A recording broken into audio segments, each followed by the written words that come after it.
Manevr olish mashinasi umuman zavod bo'lish juda ham qiyin bo'lib qolgan. Mashina umuman tortmaydi. Diagnostika qilib ko'rganimizda Neski davleniya nasos juda ham pastga tushib ketgan. Buni polniy sistemasini tekshirib ko'rdik. Neski nasos almashtirishdan oldin sistemani tekshirib ko'rganimizda sistemaga to'liq qirindi tiqilib qolgan. Gurbachka filtrlarga hammasiga qirindi tiqilib qolgan. Endi bak juda ham rasso bo'lgan saralka akalar. Buni polniy sistemasini tozalab, cho'tki qilib, hamma joyini idealni qilib tozaladik. Polniy ichidan qirindi chiqib keldi. Tozalab, havo urib hammasini cho'tki qilib yurgizganimizda mashinaning ishlashlari cho'tki bo'ldi akalar.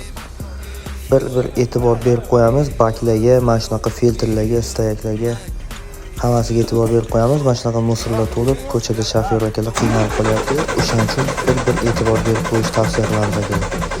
Ma'lumotimiz foydali bo'lgan bo'lsa, bitta like, kommentariy yozib qo'yamiz akalar.